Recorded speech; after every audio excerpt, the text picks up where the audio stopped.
Nós temos estudado personagens, e o personagem de hoje que eu queria estudar é Eliseu. E eu sempre fico procurando, quando a gente vai olhar, porque não dá tempo num sermão de você fazer a biografia de um homem, mas de você tirar alguns valores importantes ou principais da vida desse homem para a gente aplicar. E esse é o propósito do nosso estudo aqui com esses personagens da Bíblia.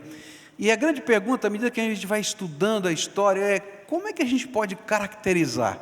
Será que teria uma palavra, não é, que pudesse, ou uma frase, que pudesse caracterizar esse personagem? E aí, estudando a vida de Eliseu e lendo os relatos sobre a história dele e como o povo o tratava, eu podia descobrir uma frasezinha: homem de Deus. Se você começa a estudar, você vai dizer, o homem de Deus passou por aqui, Eliseu passou por ali. E essa era a maneira como as pessoas viam Eliseu.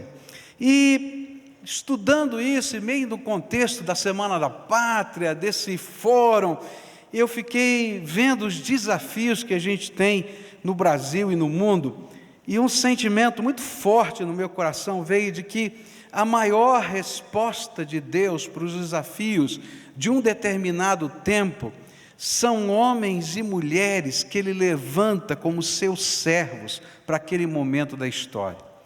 E se é assim, queridos, hoje o Brasil precisa de homens e mulheres de Deus. Hoje a escola que você trabalha precisa de um homem ou uma mulher de Deus. Hoje a faculdade onde você estuda precisa de um homem ou uma mulher de Deus. Hoje a autarquia em que você serve precisa de um homem, uma mulher de Deus. Não importa onde eu esteja e você esteja, Deus nos colocou lá para sermos homens e mulheres do Senhor nessa terra, resposta de Deus para esse tempo. Isso é uma responsabilidade incrível, não é?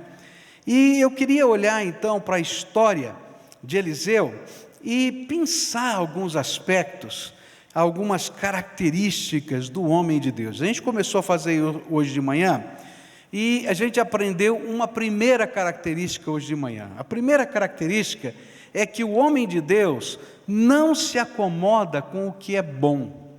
Ele sempre busca o melhor, tá? E a gente tem um ditado popular que diz, né, que o maior inimigo da excelência, o maior inimigo do melhor é o bom. Porque a gente está bom, está tranquilo, está tudo bem, então a gente fica na média, está jóia, né? E a gente se acomoda. E a gente vai aprender com Eliseu que esse homem não queria ser apenas bom, ele queria o melhor do reino de Deus. E até quando a gente lê a história dele, a gente fica dizendo, mas que moço enxerido, né? Mas que moço, né? Estranho. Elias passa lá, joga a capa nas costas dele e diz, olha, o Senhor te escolheu, tem um projeto para você, você vai andar comigo, eu vou discipular você. E ele diz assim, olha, se você tem algum desejo no seu coração, pode pedir, porque Deus quer te dar. E ele diz assim, eu tenho. Qual é o seu desejo? Que Deus me dê porção dobrada do Espírito Santo que deu para você, Elias. Eu fico imaginando, eu falei isso de manhã, né? Que Elias pensou, ô garoto, hein? Como é que é esse negócio? Ele diz, coisa difícil você pediu, mas se você estiver comigo, não é? Na hora que o Senhor me levar nas nuvens, que eu for arrebatado, porque Ele me prometeu que vai acontecer assim, então o Senhor vai te dar a porção dobrada. E a gente vai ver esse começo da trajetória de Eliseu, ele buscando o melhor. Ele não largava o homem, ele ia para um lugar e dizia assim, não precisa ir não, é ali pertinho, não, eu vou não, agora, dá de você no meio do caminho, eu vou estar do seu lado. Ele não se conformava em só com o que era bom, ele queria o melhor na sua vida. E a aplicação foi que nós, como homens de Deus, não podemos nos conformar com aquilo que já temos do Senhor. Tem porção dobrada da graça dEle para a minha vida e para a sua vida. E eu vou ter que fazer como Eliseu. Eu vou ter que buscar isso de todo o meu coração, de toda a minha alma. Eu vou ter que buscar isso perseverantemente. e vou ter que buscar isso sacrificialmente, porque ele vai, pega os bois dele, faz a churrascada, pega a terra que ele está varando, deixa com os outros, e diz: agora eu tenho um foco diferente, e eu vou sacrificialmente colocar em prioridade aquilo que é prioridade para mim. Mas eu queria continuar a estudar a vida de Eliseu, e nessa perspectiva, achar uma segunda característica desse homem de Deus. Quem é o homem de Deus no lugar em que ele se encontra? E aí eu vou descobrir uma coisa tremenda do Senhor. A Bíblia vai nos dizer que o homem de Deus, ele é os olhos e os ouvidos espirituais da sua nação. Olha só o que a Bíblia diz. Eu vou ler, vai estar aí no telão para você. Diz assim: ora, o rei da Síria estava em guerra contra Israel.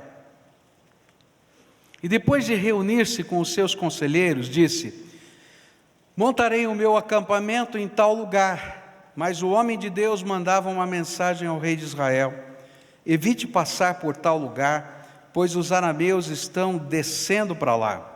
E assim o rei de Israel investigava o lugar indicado pelo homem de Deus. E repetidas vezes Eliseu alertou o rei que tomava as devidas precauções. E isso enfureceu o rei da Síria, que, convocando os seus conselheiros, perguntou-lhes: vocês não me apontarão qual dos nossos está do lado do rei de Israel? E respondeu um dos conselheiros: nenhum de nós, majestade. É Eliseu, o profeta, que está em Israel, que revela ao rei de Israel até as palavras que tu falas no teu quarto. Que coisa tremenda! Que experiência a de Eliseu. Você pode imaginar isso? Tudo quanto era tramado pelo rei Ben-Hadad II da Síria, Deus fazia Eliseu conhecer. Era uma escuta espiritual. Eu não sei, lá na sala de controle do reino, onde eles pegavam aqueles bonequinhos e colocavam o exército para cá, o exército para lá, e tinham lá os mapas, e assim colocavam, e eles começavam a discutir a estratégia militar. Estava lá Eliseu em oração, e de repente Deus revelava, ele ouvia, ele via, sei lá como é que Deus fazia, eu não tenho a mínima ideia, porque a tecnologia do céu está fora do meu controle. É grande demais. E de repente ele estava sabendo, e ele chamava os oficiais do rei de Israel e dizia assim: olha, o Senhor me mostrou que o inimigo vai montar essa cilada, toma cuidado. E aí então o rei mandava os espiões ficarem de butuca no lugar que ele tinha dito, e ele via a movimentação das tropas, e voltava e dizia assim: ó, está certo, o homem de Deus acertou de novo, o negócio é sério. E aí eles contra-atacavam, até o ponto do rei dizer assim: escuta, tem algum espião aqui entre nós, eu quero agora passar o pente fino na vida de todo mundo, porque tem algum vendido aqui que está passando todas as informações.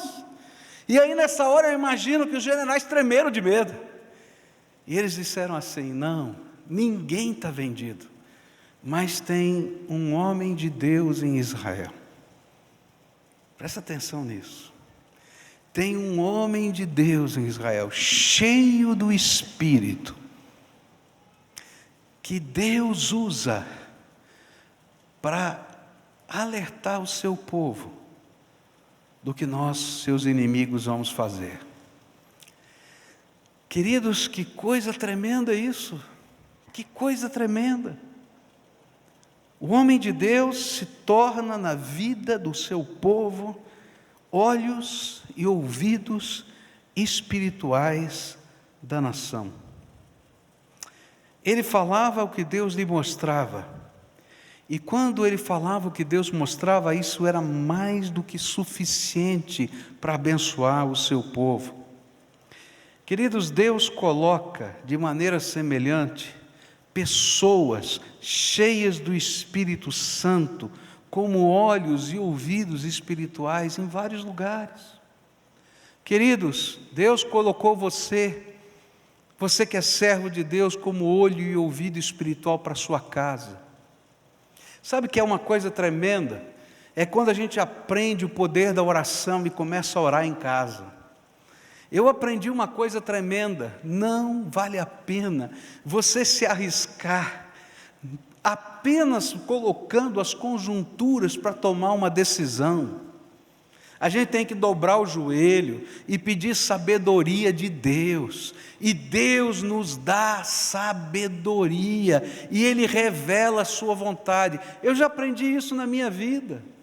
Eu já aprendi quando tinha que fazer um negócio, de dobrar o joelho, perguntar a Deus, e eu tinha o dinheiro para fazer o negócio, eu queria fazer o negócio, era alguma coisa do meu coração, e Deus disse assim: agora não. E eu me lembro que eu olhei para minha esposa e disse: puxa vida, eu estava certo que Deus ia dizer sim, e Ele disse: agora não. Alguns meses depois, o meu sogro perdeu o emprego, foi uma derrocada financeira tão grande, e nós tivemos como família de apoiar a família do meu sogro financeiramente, sustentar mesmo. E se eu tivesse me envolvido na dívida que eu ia me envolver, eu não teria recurso para fazer isso. E quando isso aconteceu, nós dobramos os nossos joelhos e dissemos: Senhor, eu não sabia o que ia acontecer, mas eu te louvo, porque o Senhor já sabia e disse não para mim. Há portas que são abertas por Deus, aleluia, mas também há portas que Deus quer fechar na nossa vida, porque são bênção de Deus para nós, quando elas estão fechadas. Mas para isso tem que ter um homem de Deus, uma mulher de Deus em casa. Você começa a fazer tudo sem olhar, sem buscar a graça de Deus, somente olhando as conjunturas, você vai se quebrar. Por quê? Ninguém consegue discernir o dia de amanhã. O amanhã não nos pertence. Pertence a quem? Então pergunta para ele. Mas para isso tem que ter homem de Deus e mulher de Deus com coragem, porque se a gente falar isso é loucura, não é? Recentemente você deve ter visto aí nos jornais, só porque uma das candidatas lê a Bíblia, não é? E busca a sabedoria de Deus, aquilo já era um absurdo. Como é que ela vai tomar decisões dessa maneira? É claro que a gente vai usar a cabeça da gente, mas louvado seja Deus, porque existem pessoas, não estou falando dela não, estou falando que existem pessoas na face da terra que ainda oram e buscam a face de Deus para tomar decisões. Ainda. Louvado seja Deus por isso. Porque as grandes mudanças que aconteceram na história da humanidade, especialmente no mundo ocidental, aconteceram em momentos de profunda tensão e com alguns homens de oração, que receberam de Deus graça para tomarem decisões. Por isso, Eliseu estava lá. Eliseu estava lá e ele ouvia a voz de Deus. A palavra de Deus nos diz que Deus coloca não apenas em casa, mas Ele coloca também nos lugares estratégicos da nação, na sua empresa, na sua escola, no lugar em que você está trabalhando, numa autarquia, pessoas assim, que estão lá para dizer um outro ponto de vista, que não está no papel, mas que tem a ver com aquilo que Deus falou, e a gente vai fazer isso com sabedoria, e a gente vai encontrar José do Egito fazendo isso, a gente vai encontrar Daniel fazendo isso, a gente vai encontrar vários homens de Deus fazendo coisas assim, e louvado seja Deus por isso, porque eles foram uma influência positiva. Mas o mais importante é que Deus não quer usar o outro, Deus quer usar quem? Eu, você. Então, quem é o homem de Deus e a mulher de Deus que precisa ser olho e ouvido espiritual aonde está? É você. E sabe, muitas vezes nós estamos chorando e colhendo frutos ruins, porque quando Deus falou conosco, a gente não teve coragem de crer e tomar as decisões corretas. Não é verdade isso?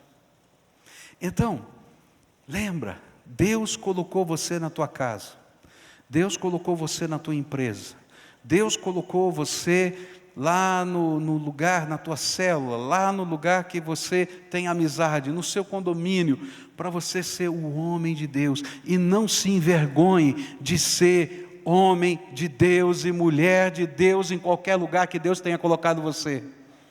As pessoas ficam olhando para a gente e dizendo assim: ih, lá vem o homem de Deus. Até que aperte o sapato. Porque na hora que aperta o sapato, diz assim: homem de Deus, você pode orar por mim? Porque eu vi que o negócio funciona. Então não tema não, porque no tempo certo, aquele que se humilha debaixo da potente mão de Deus, a seu tempo, diz a palavra de Deus, Ele o exaltará. Então, seja o homem de Deus e a mulher de Deus. Vai levar bordoada, alguns não vão entender, vão achar que é maluquice, tá? Mas faça o que Deus mandar. Alguns anos atrás nós tivemos um problema aqui na igreja, um problema moral, com um pastor. Esse pastor era um líder muito forte da juventude naquele tempo, e quando surgiram as acusações, e era uma coisa muito complicada, irmãos, é muito complicado.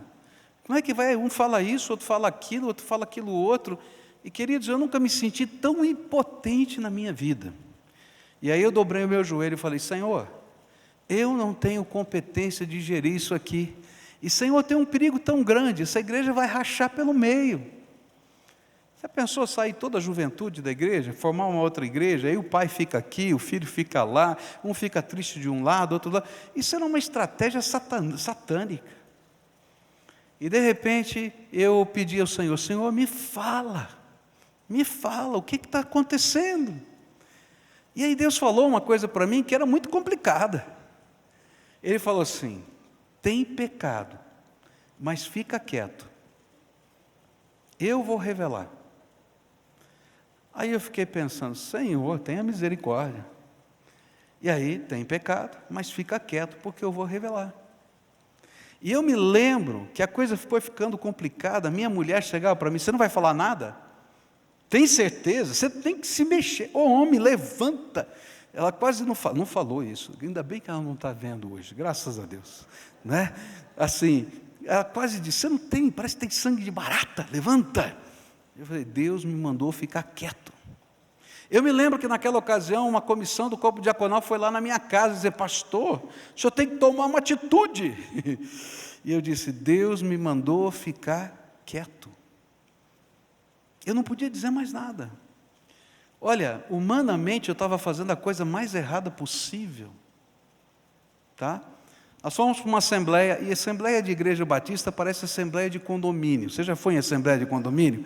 É assim, ninguém vai na assembleia do condomínio. Agora, quando tem um problema, você já viu como é que funciona? E aí a sala estava lotadinha, assim, naquela quarta-feira, dia da assembleia. E a gente olhava e dizia assim: puxa vida, quanta gente na assembleia hoje, não é? Aquela multidão, tal. E aí começou a discussão, e um começou a falar, e eu não falava nada, Deus só conduzindo a assembleia. E foi tão tremendo, porque uma pessoa levantou e disse assim: o pastor falou isso. O outro disse: mas espera aí, o pastor falou aquilo. Olha, mas aquele outro pastor falou tal coisa. E aí aqueles que estavam lá para defender aquela situação disseram: tem alguma coisa errada. Pastor, eu quero propor que seja feita uma comissão de disciplina para a gente ver o que está acontecendo. E a proposta, queridos, não veio de mim, não veio do corpo diaconal, veio, sabe de quem? Do povo. E Deus falou assim: eu vou revelar. E Ele começou a revelar. E aquelas coisas morais que estavam escondidas começaram a aparecer uma a uma. As pessoas vinham voluntariamente contar o que tinha acontecido com elas. E a gente escreveu os relatos. As pessoas escreviam e assinavam os seus depoimentos. E aí a gente chamou o pastor e disse: olha, o que é isso? Ele baixou a cabeça, não pôde fazer mais nada. E não perdemos uma pessoa. Sabe por quê? Porque a gente teve coragem de ouvir o que Deus fala ao nosso coração. Então, querido, você tem que ser o homem de Deus e a mulher de Deus no lugar em que você está inserido. Coisas vão ter contextos diferentes, situações serão diferentes, mas o Deus que faz essas coisas está vivo e mora no teu coração. E sabe mais? Ele prometeu que derramaria do seu Espírito Santo, não só para Elias, para Eliseu, para José do Egito, para Moisés, mas está lá na Bíblia, sobre todo aquele que invocar o nome do Senhor. Ele vai derramar sobre você. Mas você tem que ter coragem de ser homem de Deus e mulher de Deus. Porque Deus te colocou no lugar em que você está, para ser uma bênção. E no Brasil, queridos, a gente não pode ter medo nem vergonha de se posicionar contra aquilo que a gente entende que é desgraça para essa nação. É desgraça para essa nação destruir a família. É desgraça para essa nação essa corrupção adoidada. É desgraça para essa nação quando a gente pega os valores, eu não estou falando nem de Bíblia, mas valores básicos da vida humana e joga na lata do lixo. Tem que se levantar homem de Deus e mulher de Deus em todo lugar para dizer, não concordo com isso, eu tenho um outro valor, eu tenho uma outra visão. Não tem sentido quando o governo quer dizer para você como você educa os seus filhos. Não tem sentido quando a escola é usada para doutrinamento ideológico. Não tem sentido, a gente tem que levantar e dizer, chega. Essa nação precisa de homens e mulheres de Deus. Você. Segunda coisa que eu vou aprender com esse texto, com a vida desse homem de Deus, é que o homem de Deus, ele tem um privilégio. O privilégio de viver em dois mundos simultaneamente. E ele tem o privilégio de mostrar às pessoas que é possível viver em uma dimensão muito maior, ao mesmo tempo que a gente tem os pés aqui na terra. Olha só o que aconteceu com o homem de Deus. A Bíblia diz assim, ordenou o rei, descubra onde ele está, para que eu mande capturá-lo. E quando lhe informaram que o profeta estava em Dotã, ele enviou para lá uma grande tropa com cavalos, carros de guerra, e eles chegaram de noite e cercaram a cidade. E o servo do homem de Deus levantou-se bem cedo pela manhã, e quando saía viu que uma tropa com cavalos e carros de guerra havia cercado a cidade. E então ele exclamou, meu Senhor, o que faremos? E o profeta respondeu, não tenha medo, aqueles que estão conosco são mais numerosos do que eles. E Eliseu orou, Senhor, abre os olhos dele para que veja. E então o Senhor abriu os olhos do rapaz que olhou e viu as colinas cheias de cavalos e carros de fogo ao redor de Eliseu. Eu estava na Espanha visitando uma cidade antiga, Toledo, se não me falha a memória, da Espanha, e fui ver alguns quadros de um grande pintor chamado El Greco. E lá esse pintor pintou retratos dos 12 apóstolos. Mas o interessante é que esse pintor, ele foi a um manicômio e escolheu entre os loucos aqueles que seriam, aqueles que posariam para ele pintar os retratos. E um dia então perguntaram para El Greco, diga uma coisa, por que você foi no manicômio para escolher o personagem com quem você vai pintar Pedro, que vai pintar João, que vai pintar, Bartolomeu, vai pintar Mateus, todos os 12 apóstolos. E ele disse uma coisa interessante, que outras faces existiriam na terra que melhor representassem aqueles que são capazes de ver o invisível? Bom, eu acho que ele chamou todos nós de louco, todo mundo de maluco, mas é disso que a Bíblia está falando a respeito de Eliseu. O homem de Deus, ele é capaz de enxergar o mundo concreto, onde ele está pisando, e é capaz de enxergar o mundo espiritual, invisível, que está no contexto de onde ele está pisando. E é isso que está aqui na Escritura. A experiência de Eliseu era que enquanto o seu ajudante de ordem estava vendo só o inimigo, e estava vendo só o exército todo armado, e ele sabia que Eliseu não era bom de guerra, de batalha, e que muito menos ele, como empregado ou auxiliar dele, e ele estava dizendo: nós estamos perdidos, não tem chance, não tem solução, não tem como. E aí então, Eliseu, que está vendo o mundo espiritual junto com o mundo concreto, diz assim: meu querido, não se preocupa não, os que estão do nosso lado são muito mais do que os que estão do lado do inimigo. Eu acho que nessa hora, o ajudante dele disse: meu Deus, onde eu fui vim trabalhar? O cara é doido, varrido, não tem um soldadinho do lado dele. O homem é doido de pedra. E aí, eu acho que nessa hora, Eliseu ficou com dó mesmo, sabe? Coitado desse moço, está sofrendo tanto. E ele faz uma oração, diz: Senhor, pouquinho só, abre os olhos espirituais dele para enxergar um pouquinho, só um pouquinho.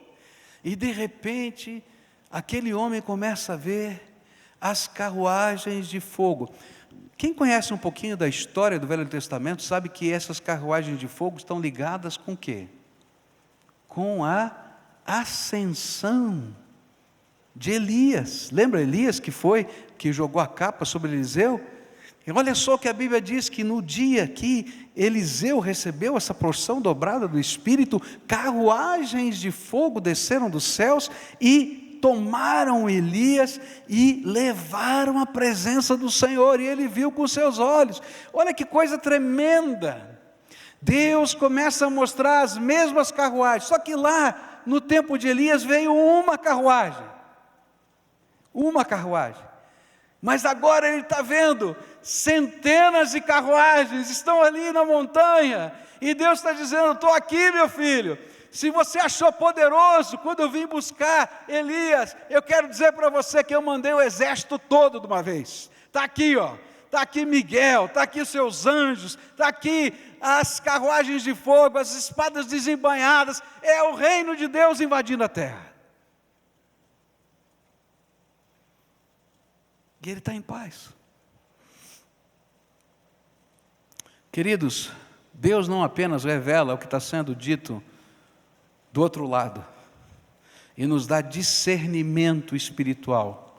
Eu não estou falando para você que você vai ouvir vozes, nada disso, mas Deus vai te dar discernimento. Isso que significa a gente ser olhos e ouvidos espirituais.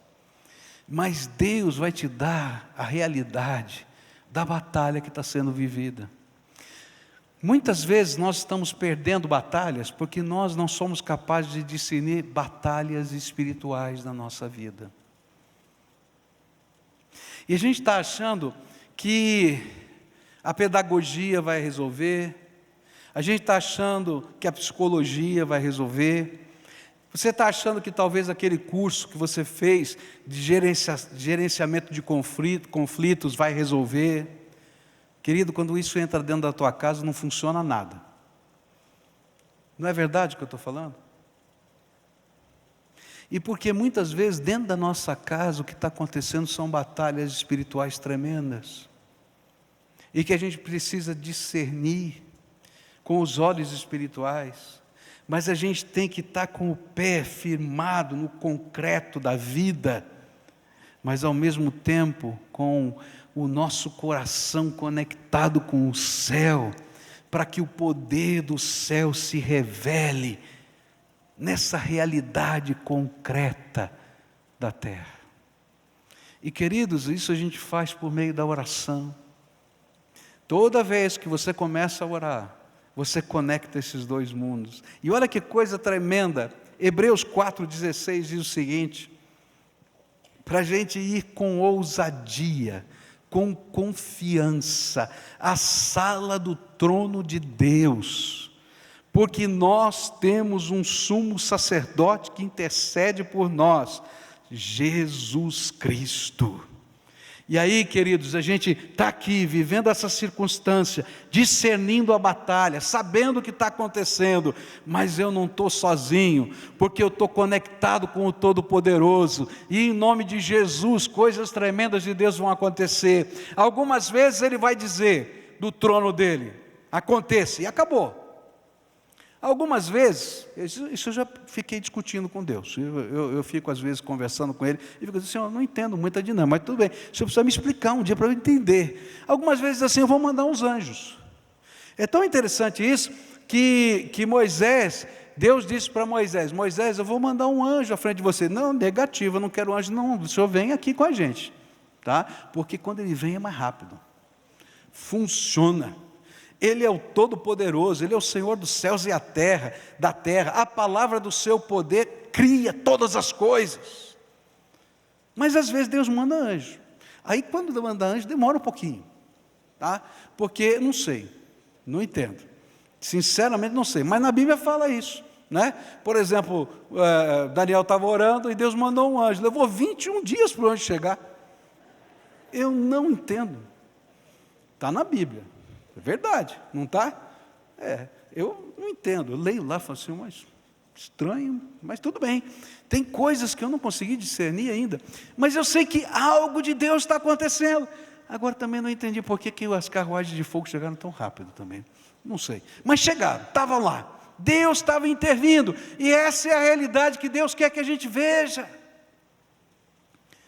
O homem de Deus sabe que o mundo espiritual se sobrepõe poderosamente sobre o mundo material. O diabo se sobrepõe, e é por isso que muitas situações são diabólicas. Mas quando Deus manda suas carruagens de fogo, ou quando Jesus vem e nos visita com o seu poder, não tem quem fique, porque as trevas não resistem à luz do Senhor dos Senhores. Lá há muitos anos atrás, os telefones celulares tinham um LEDzinho, você lembra do LEDzinho? Ela ficava piscando assim, pim, pim, pim. E eu me lembro que uma noite eu acordei com um clarão no teto assim, bum, bum, bum. Falei, o que está acontecendo? Que coisa esquisita, e comecei a ficar procurando de onde vinha a luz. Era o danado do LEDzinho que me acordou. Estava uma escuridão completa no quarto, mas o LEDzinho brilhava no teto, porque a escuridão não resiste uma luzinha, quanto mais o Senhor da glória e o sol da justiça. Está entendendo? Então, quando a graça de Deus está sobre a nossa vida, a luz de Deus brilha sobre nós. Por isso Jesus disse, vós sois a luz do mundo, vós sois o sal da terra. É isso que Ele está dizendo. Nós estamos nesse mundo, mas nós brilhamos a glória, a luz do Senhor aqui na terra. E esse é o homem de Deus. Por onde ele passa, ele gera esperança.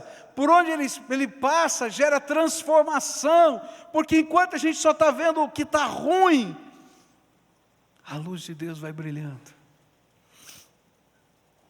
A luz de Deus vai brilhando. A luz de Deus vai brilhando. A luz de Deus vai brilhando.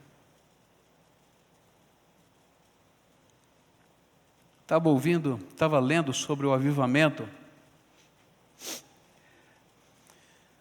na Coreia, e achei muito interessante uma história que eu li sobre um pastor que se perdeu no interior da Coreia, e ele estava perdido, não conhecia muito bem todas as coisas que estavam ali, e ele não entendeu por que ele tinha se perdido no interior da Coreia.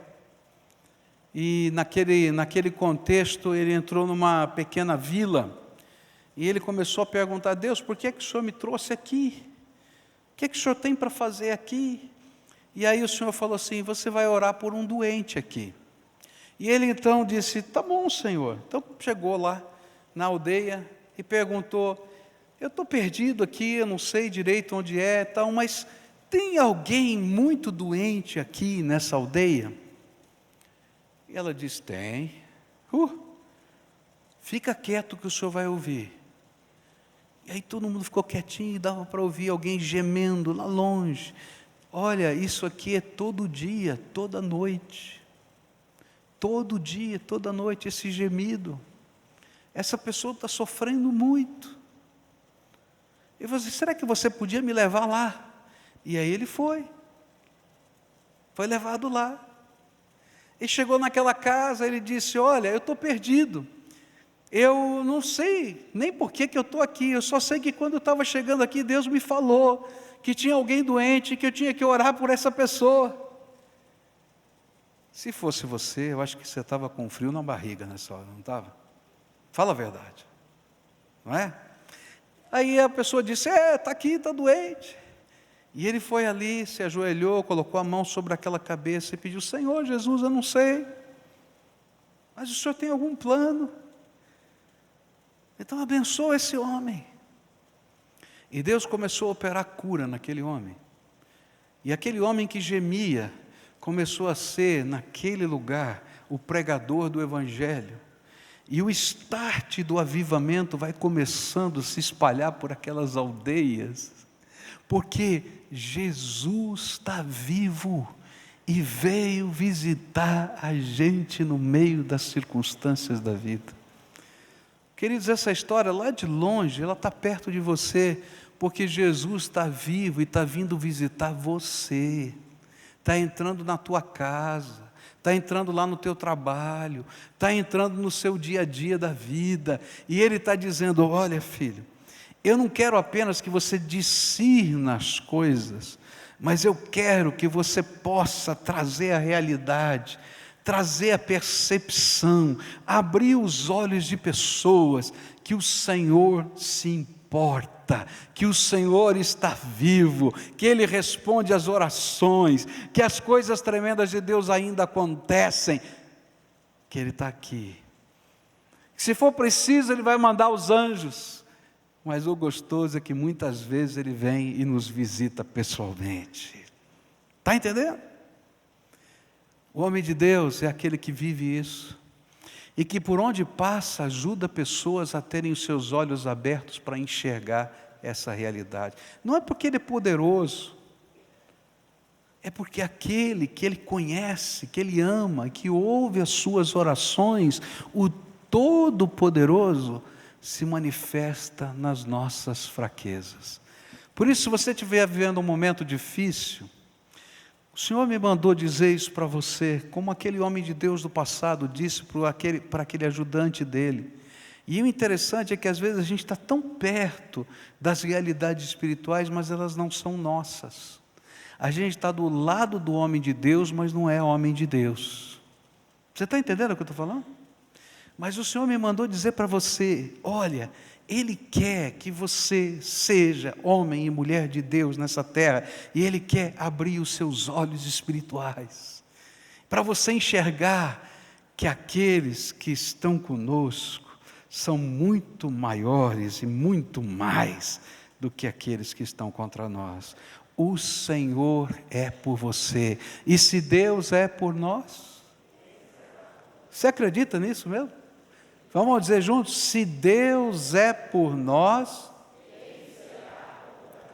toma posse, pede para Deus abrir os seus olhos, para você enxergar o que Deus está fazendo na tua vida, está fazendo na vida do vizinho, está fazendo do lado, e olha, quando você começar a enxergar, diga, estou aqui Senhor, pode me usar. Terceira e última coisa que eu quero deixar com você,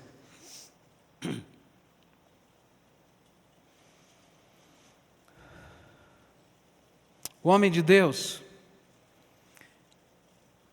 porque ele tem esse discernimento, porque ele pode abrir e ajudar pessoas a enxergarem essa realidade do mundo espiritual, ele precisa ser agente da graça de Deus nessa terra. Olha só o que aconteceu. Quando os arameus desceram na direção de Eliseu, ele orou ao Senhor, fere esses homens de cegueira. Que oração, hein? Já pensou? Senhor, fere esses homens de cegueira. E então, Deus, Ele os feriu de cegueira, conforme Eliseu havia pedido.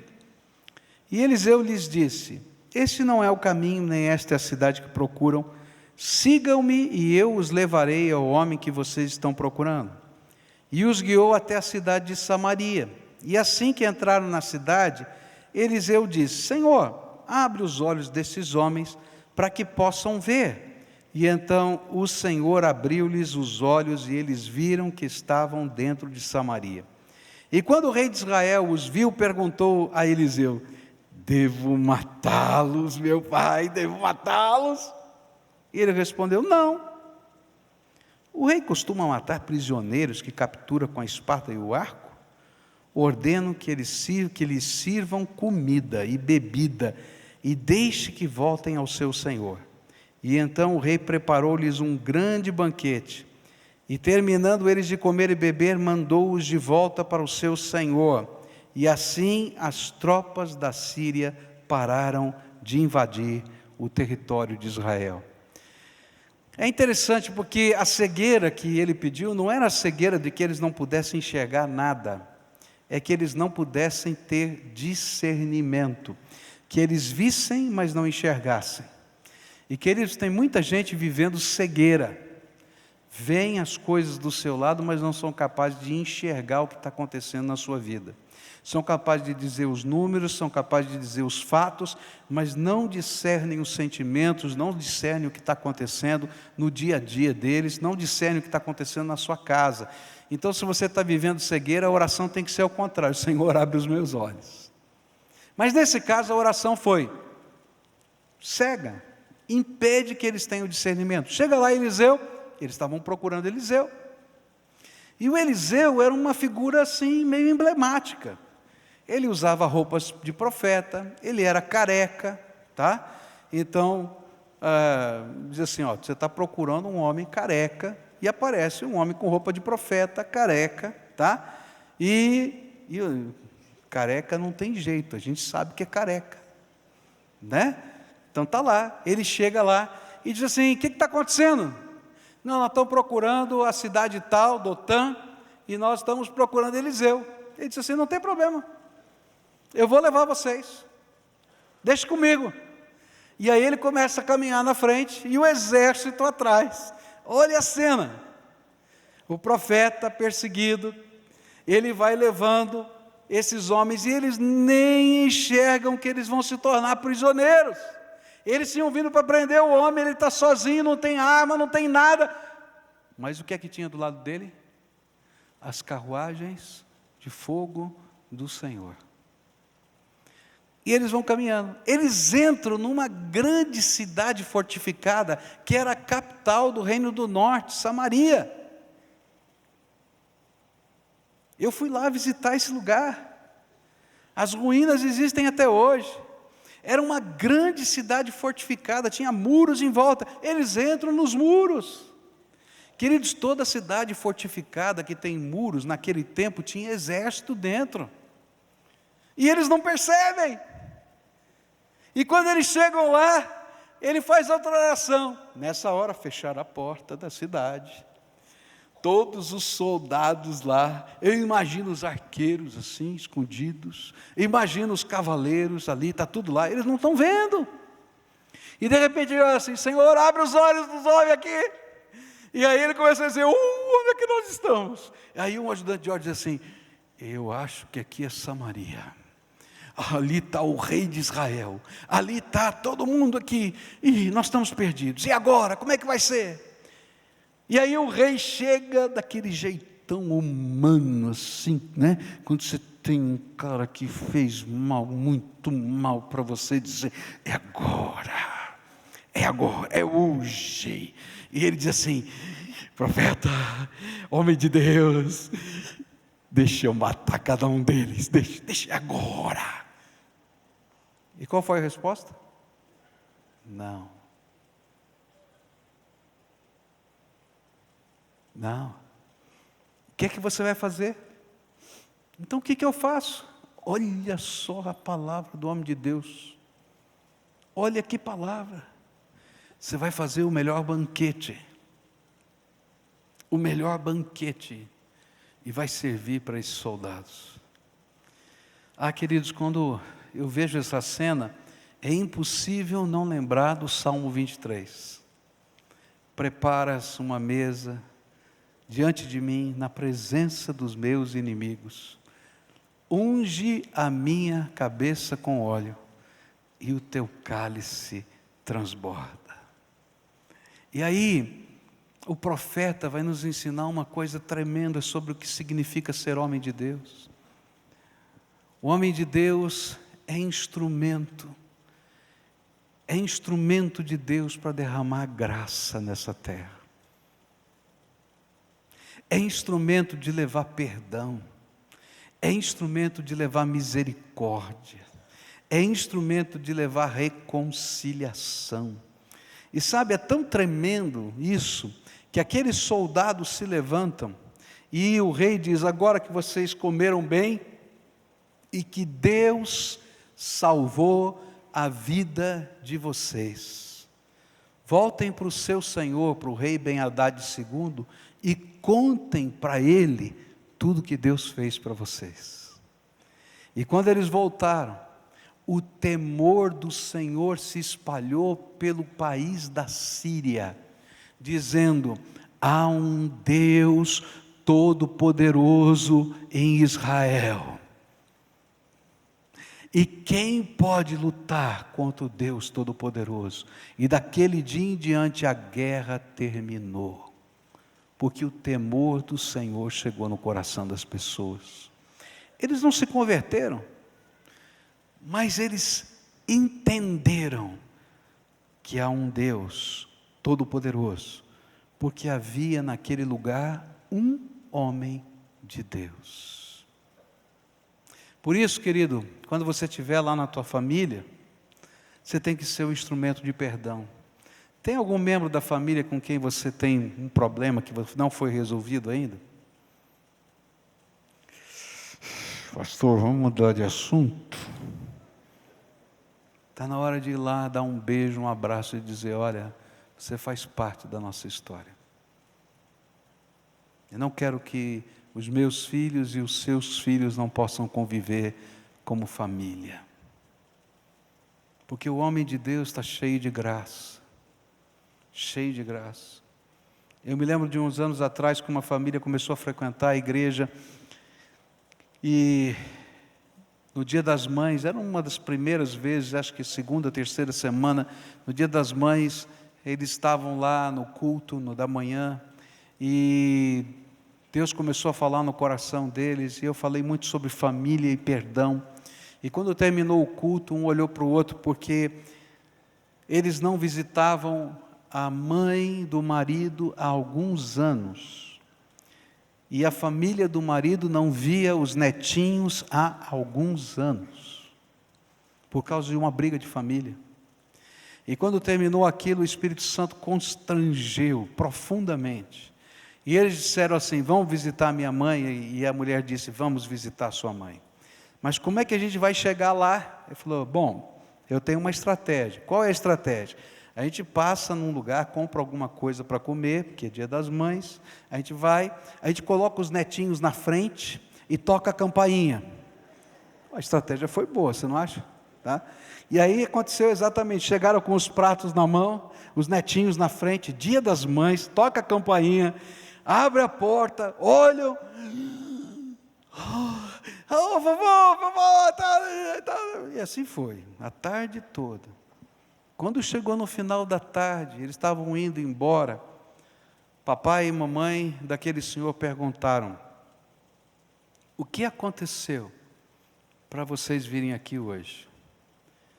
Eles disseram assim: nós estávamos no culto, na nossa igreja, e ouvimos sobre perdão e família, e Deus colocou no nosso coração um peso muito grande, que a gente não podia continuar vivendo assim, que estava tudo errado. E a gente não sabia como chegar. Então a gente trouxe a comida e colocou os netinhos na frente, porque a gente não sabia nem como começar. E aí eles se abraçaram, se perdoaram. E quando terminou tudo isso, o pai e a mãe se olharam e disseram assim: vocês vão voltar nessa igreja? E eles disseram: hoje à noite tem culto, nós vamos lá, vamos sair daqui para lá. Será que vocês podiam nos levar? Porque um lugar que prega reconciliação como esse eu quero conhecer. Você está entendendo? Às vezes, queridos, não é o nosso sermão eloquente que move o coração de alguém, mas são as atitudes de amor e graça que arrebentam os corações mais endurecidos. Então eu queria terminar orando com você. A gente vai participar da ceia do Senhor agora, mas eu queria orar com você. O maior presente que Deus pode dar para a tua família é que você seja homem de Deus. O maior presente que Deus pode dar para a sua família é que você seja mulher de Deus. O maior presente que Deus pode dar lá no trabalho em que você está é se você lá for um homem de Deus, uma mulher de Deus. O maior presente que aquela escola pode ter é se você, como estudante ou professor naquele lugar, for um homem ou uma mulher de Deus. E queridos, está faltando homens e mulheres de Deus nessa terra. Eu tenho um sonho, já falei para vocês esse sonho. Até 2016 nós vamos ter 1000 células, até maio de 2016 nós vamos ter 1000 células. Mas para ter 1000 células, eu preciso de um líder, um vice-líder e 2 discipuladores para as células. Quantos são? 4. Vezes 1000, quanto dá? 4.000. Eu preciso de 4.000 homens e mulheres de Deus cheios do Espírito Santo. Agora, queridos, você pode imaginar o que vai acontecer? Se Deus nos der 4.000 homens e mulheres cheios do Espírito Santo. Pode imaginar? Olha, o círculo de influência mínimo de uma pessoa são 15 pessoas, tá? Isso os estudiosos dizem para a gente. No mínimo você influencia 15 pessoas. Vamos fazer uma conta, você é muito ruim, você não consegue influenciar 15, tá certo? É ruim demais, está abaixo da média. Pelo menos 10, você concorda? Multiplica isso por 4.000, quanto dá? Quanto dá? Está ruim de matemática, hein? Quanto dá?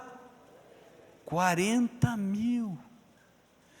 Você já pensou, daqui 1 ano e meio, a gente está influenciando 40.000 pessoas diretamente, com o temor do Senhor, com a palavra de Deus, com a oração, simplesmente porque Deus está levantando homens e mulheres de Deus, cheios do Espírito, aqui entre nós. Você pode imaginar o que vai acontecer? Não é impossível o que eu estou falando. Queridos, Wesley pediu: Senhor, me dá 100 homens e eu vou virar o mundo de cabeça para baixo. E o grande avivamento aconteceu na Inglaterra e nos Estados Unidos por causa de Wesley. Agora eu estou pedindo mais. Eu estou que nem Eliseu aqui, cara de pau. Eu não quero 100 não, eu quero 1.000 células e 4.000 homens e mulheres, cheios do Espírito Santo. Queridos, esse exército de Deus vai fazer diferença nessa terra. Eu quero fazer parte desse exército. E você? Quantos aqui querem fazer parte desse exército? Levanta bem alto a sua mão. Agora tem responsabilidade. Quantos de vocês querem ser um desses 4.000? Levanta bem alto a sua mão. Levanta bem alto. Então está na hora de a gente se colocar na brecha, no lugar de Deus. A gente tem que se preparar. A gente tem que começar, a gente tem que buscar a unção de Deus, a gente tem que ser discipulado como Eliseu foi discipulado por Elias. E aí a gente está convidando você a entrar nessa jornada de fé. A gente tem grupos que a gente vai treinar, de líderes de célula, de discipuladores, todos os dias praticamente da semana, é no domingo de manhã, 9 horas da manhã, é na quarta-feira, que horas? 19 horas, é no sábado, que horas? 18h30, tá? Tem mais? Agora não tem problema, ele vai ficar louco comigo. Se você não pode em nenhum desses horários, se ele disser para mim assim, pastor, eu quero fazer parte de um desses 4.000, mas eu só posso à meia-noite. À meia-noite, dá na porta do cemitério, não faz mal, eu vou lá e a gente vai lá treinar você. Não tem problema, porque Deus quer fazer grandes coisas no nosso meio. E para isso precisa de homem e mulher de Deus. Então eu queria orar hoje, dedicando você para esse propósito. Você concorda comigo? Concorda? Concorda? Então, se você quer fazer parte desse exército, quer receber essa oração de incumbência, eu vou pedir para Deus abrir os teus olhos espirituais, eu vou pedir para Deus estar trabalhando isso na tua vida, para você ser aquela pessoa que discerne, para você ser aquela pessoa que vive nessas duas realidades, para você ser essa pessoa que está entrando e levando graça de Deus aonde você está. Então eu queria pedir para você ficar de pé para a gente orar junto agora, tá? Mas só quem quer mesmo, eu estou engajado. Isso aqui é convocação, é santa convocação do Senhor. A gente está começando uma santa jornada. Nós vamos virar esse negócio em nome de Jesus, com graça, com misericórdia, com amor, cheio do Espírito. Você concorda com isso? Então curva a tua fronte agora para a gente orar. Querido Senhor, é em nome de Jesus, o teu Filho, que nós estamos pregando essa palavra. Essa palavra não é minha, Senhor, é tua. Na verdade, Senhor, é em fraqueza, temor e tremor que eu estou aqui diante dos meus irmãos. Mas, Senhor, a tua palavra não é fraca, ela é viva e eficaz. E a tua presença é poderosa. Então, Pai, em nome de Jesus, capacita o teu exército agora. Eu quero te pedir, Senhor, abre a visão desse teu povo. Ó Pai, permita que eles enxerguem, como o servo de Eliseu foi capaz de enxergar aquilo que o Senhor está fazendo agora. Porque às vezes a gente fica só olhando o que está acontecendo, mas a gente não é capaz de enxergar o que o Senhor está fazendo. Então começa a revelar, Pai, abrir os olhos espirituais, começa, Senhor, a dar discernimento, começa, Senhor, a dar essa visão de que eles podem fazer os dois mundos se conectarem pela oração. Senhor, dá, Senhor, a visão da realidade do Senhor, do poder do Senhor.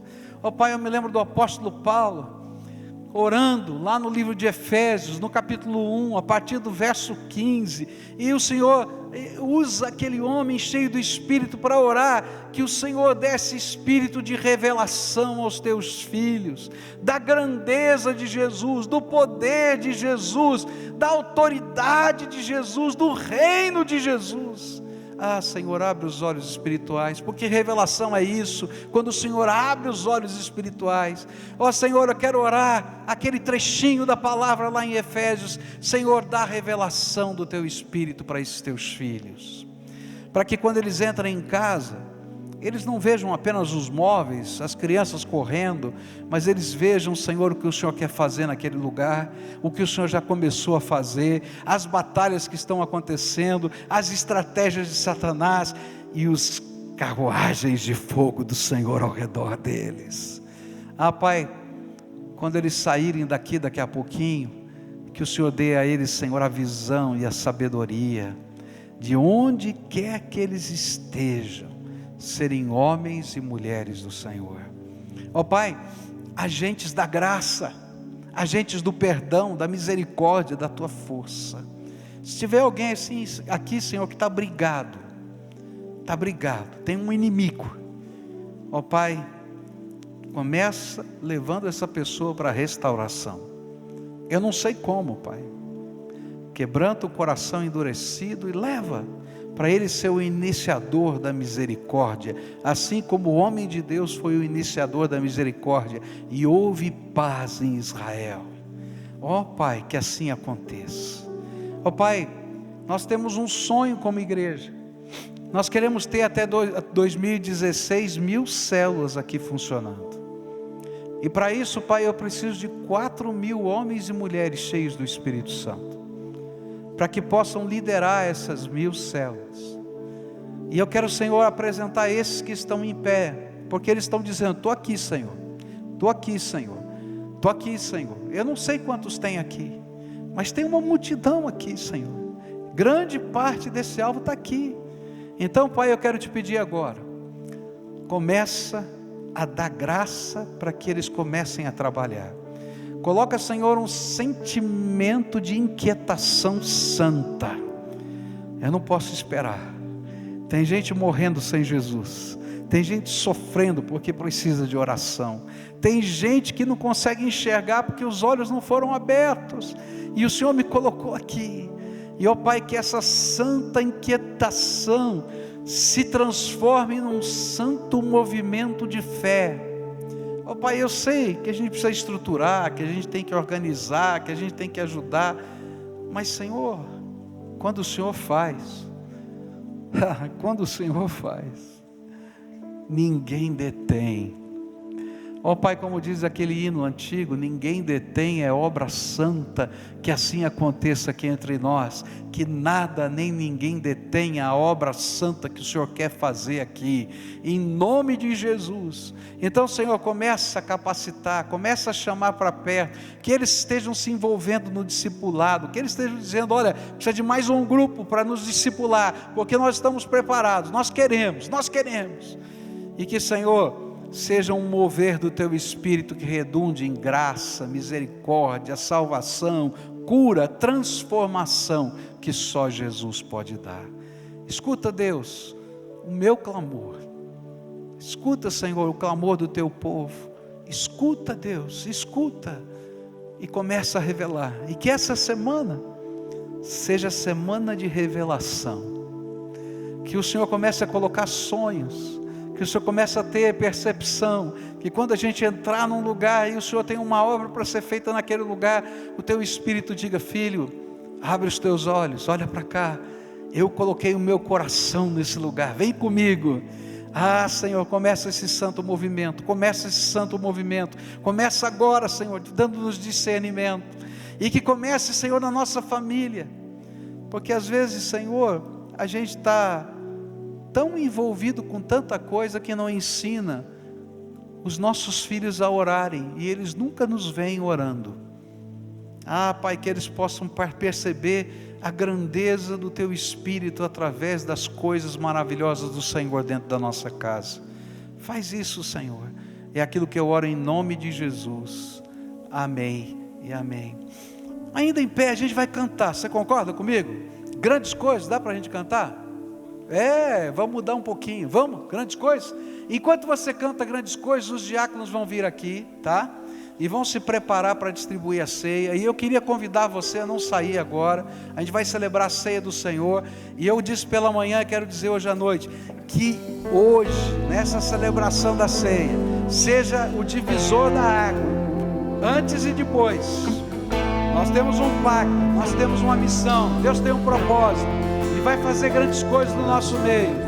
Enquanto a gente se prepara, você vai cantando, tá bom? E se você nasceu de novo em Cristo Jesus, já deu a sua pública profissão de fé, foi batizado como a palavra de Deus ensina, você é nosso convidado a participar desse memorial. Canta conosco. Tu és a paz aos cansados, Tu és. Ninguém é como. Quem é como o Senhor? Não tem. Ninguém é como o nosso Deus.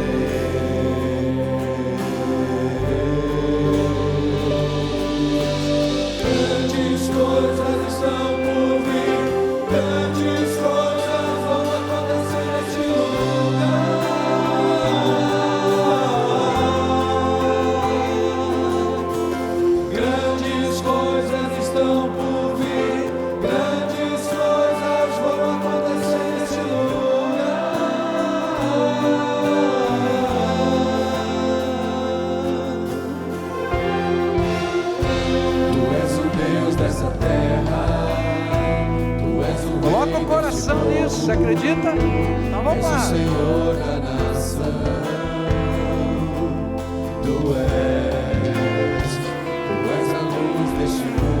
você tem intolerância a glúten, ali atrás tem uma mesa com sem adição de glúten para você participar conosco. Tu és, ninguém é como o nosso Deus, ninguém é como o nosso Deus. Agora, alegria! Grandes coisas estão por vir, grandes coisas vão acontecer neste lugar.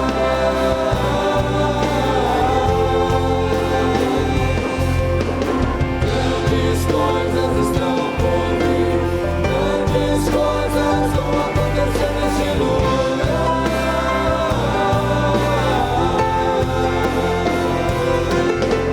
Grandes coisas estão por vir, grandes coisas vão acontecer neste lugar.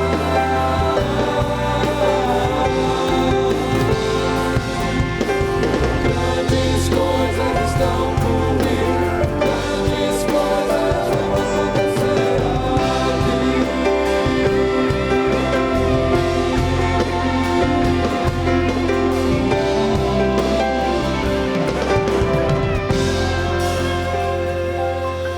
Ninguém é como o nosso Deus. Aleluia! É como o nosso Deus. Ninguém é como o nosso Deus. Ninguém é como o nosso Deus.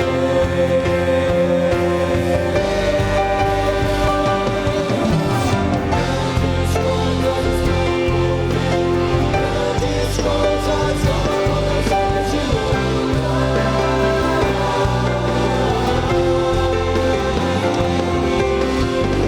Grandes coisas estão por vir, grandes coisas vão acontecer neste lugar. Grandes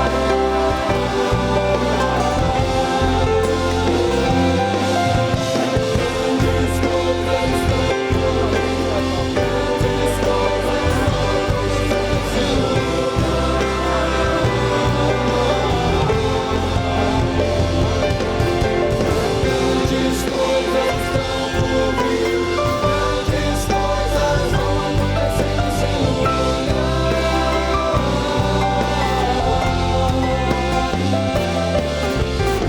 Grandes coisas estão por vir, grandes coisas vão acontecer